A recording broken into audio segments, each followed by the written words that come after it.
너희가 전에는 어두움이더니 이제는 주 안에서 빛이라.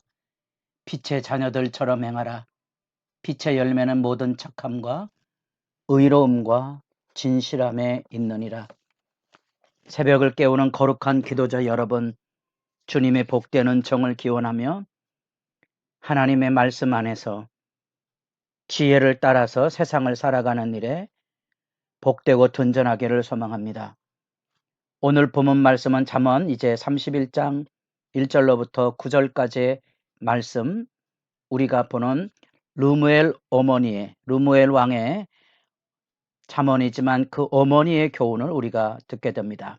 우리 잠언의 세 번째 단락인 지혜자 잠언과 솔로몬 신의 잠언 중에 히스기야 왕 신하들이 편집한 내용에 그 다음에 이제 31장 9절이 이제 세 번째 단락에서 보게 됩니다.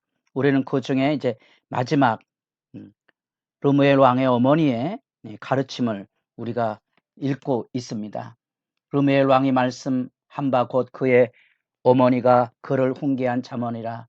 내 아들아, 내가 무엇을 말하며, 내 태에서난 아들아, 내가 무엇을 말하며, 서원대로 얻은 아들아, 내가 무엇을 말하랴.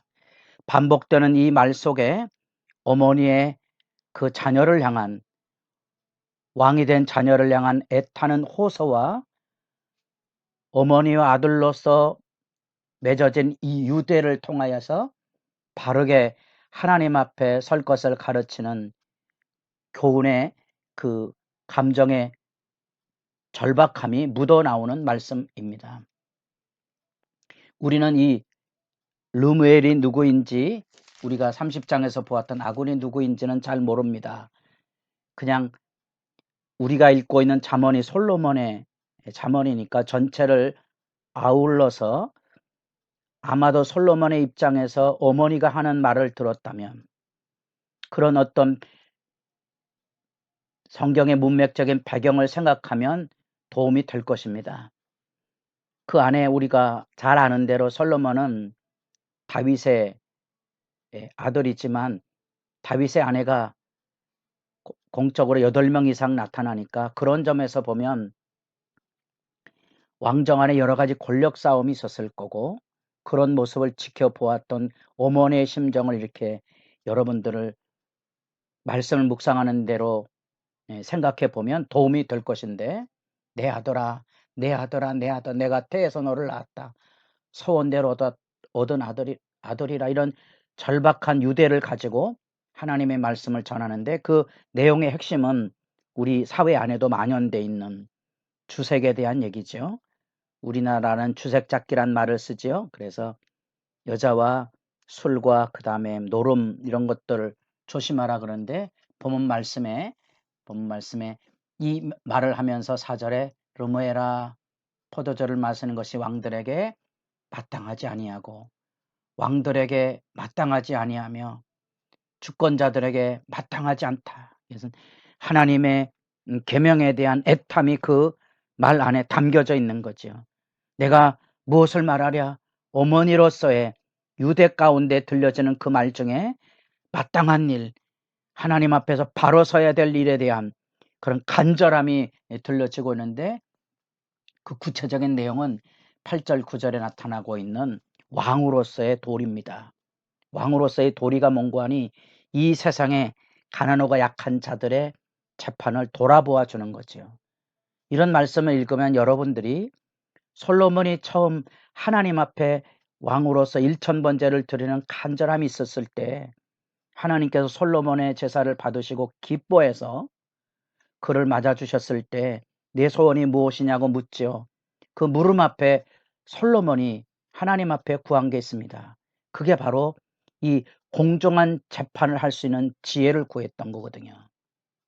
백성들의 이야기를 들을 줄 아는 지혜, 그 지혜의 말을 지금 솔로몬이 하나님 앞에 드렸고, 어쩌면 여기 솔로몬 잠언의 마지막 부분에 나타나고 있는 결론도 바로 그 어머니가 그 왕에게 애탄 호소입니다. 말 못하는 자와 고독한 자와 그리고 가난한 자들의 형편이 어려워서 자기 세상의 억울함을 대변할 길이 없는 그들을 위하여서 내가 대변해 주라. 그러기 위해서 사회에 바른 법적인 정의를 세우고 고통받는 이웃들의 원한이 땅에 쏟아지지 않도록, 그들의 눈물과 고통이 땅을 더럽히지 않도록 너는 마땅히 여자를 조심하고 술을 조심하라고 호소하고 있는 거지요. 이게 마음에 와 닿습니까? 여러분, 구약 성경에 땅을 더럽히는 일들에 대한 얘기가 나옵니다. 땅이 더러워지면 하나님께서 그 땅을 징벌하시고 심판하시고 그 땅에 사는 사람들을 멸망시키십니다. 그래서 그 땅에 더러워진다는 개념이 구약 성경에도 있고요. 우리도 그런 개념이 있습니다.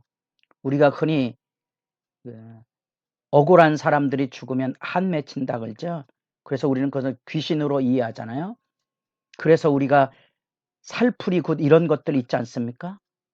악이 깊어지는데 그 악이 뭔고하니 가난하고 약한 자들의 눈물과 그들의 탄식과 그들의 절규 아닙니까? 사회가 밝아지려면, 건강한 사회가 되려면 이 고통받는 사람들의 눈물이 없어야 되는 거지요. 원한 맺힌 구조를 만들지 말아야 하는 거지요. 그게 왕의 도리고 그게 지혜고, 어쩌면 우리 그리스도인도 세상에 살아가며 하나님 앞에서 술 취하지 말아야 될 이유, 여자를 조심해야 하고 절제를 해야 될 이유가 있다면 바로 하나님 앞에 바른 삶을 살아가는 그러한 지혜가 그곳에 담겨져 있기 때문에 그렇습니다. 우리는 빛의 자녀입니다. 선한 일에 열심히 하려면 결국은 세상에 취하여 살지 말아야 되지요. 에베소서 5장에 나타난 우리의 때가 어두운 세대 안에 해야 할 일, 성령의 충만함을 입어야 될 분명한 이유가 거기에 있습니다. 자세히 주의하여서 살피는 겁니다. 자세히 주의해 살펴서 뭐가 옳은 일인지 그런지를 돌아볼 줄 알고 기도할 줄 알고 참여할 줄 아는 삶, 그게 소중한 거지요. 그 경건이 살아있을 때야 우리는 비로소 하나님 앞에 바른 삶의 지혜를 만나 그 가운데 살아갈 수 있다는 사실입니다. 첫 번째, 그 여자를 조심하라는 그런 이야기들 속에 왕으로서 가지고는 자기의 능력, 재능 이런 것들을 여자에게 빠져서 헤매는 그런 모습들, 솔로몬 자신도 그 아버지 다윗도 그 밧세바로 인하여서, 솔로몬도 애굽 공주로 인하여서 결국은 무너져 가죠. 그런 역사적인 분명한 배경들이 선연히 살아 있습니다.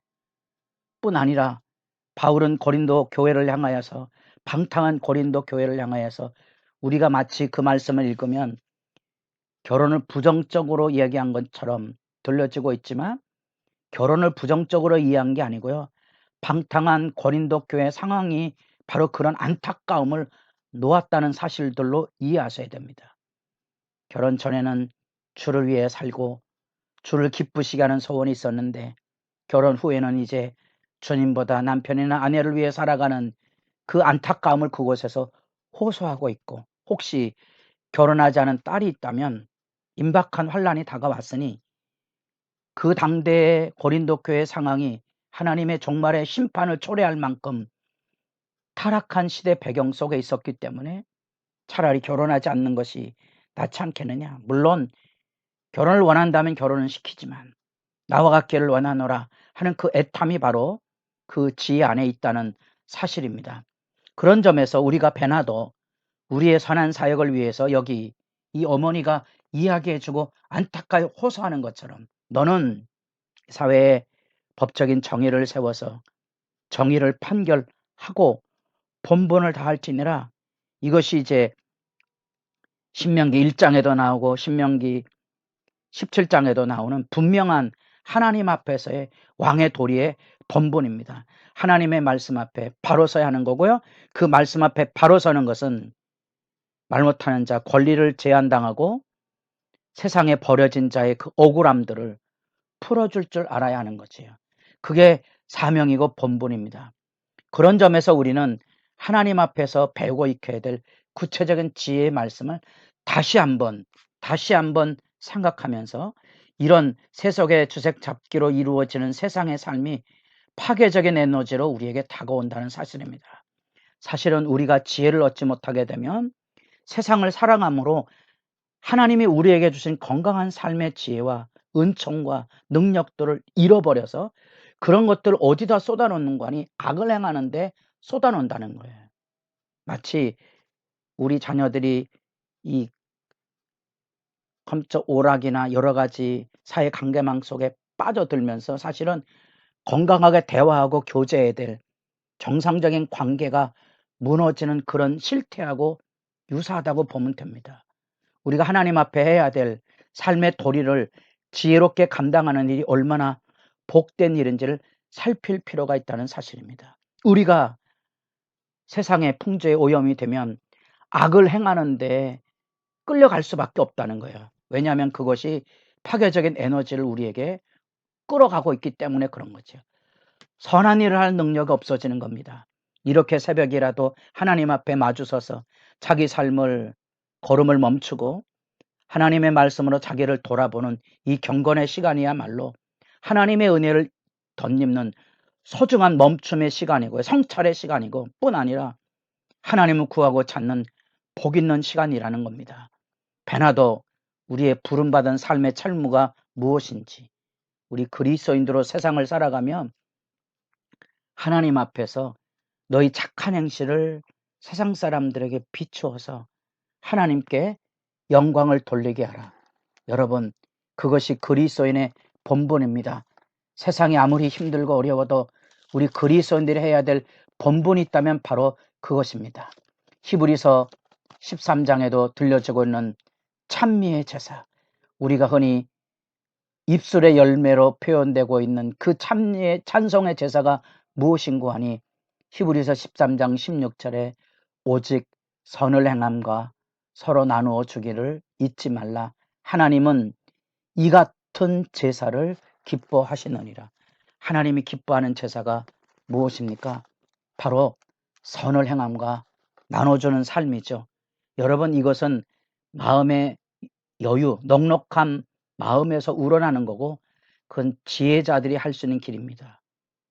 미련한 자는 세상의 에너지를 다 쏟아버렸기 때문에 파괴적인 에너지에 끌려갔기 때문에 더 이상 이런 따뜻한 상소와 같은 은혜의 삶을 살기가 어렵습니다. 다시금 돌아보셔서 자기를 지혜롭게 잘 가꾸어 하나님의 은혜로 세상을 살아가는 법, 성령의 도우심을 따라 이 세상을 따뜻한 시각으로 품을 줄 아는 풍성한 은혜의 삶, 여러분에게 있기를 바랍니다. 각박한 세대 안에 우리도 세상 사람들처럼 악다구니의 모습을 가진 거친 인격으로 세상을 살아가지 않도록 자기를 지키는 일에 지혜롭고 복된 시간, 이 새벽의 기도 시간에 풍성히 누릴 수 있기를 바랍니다.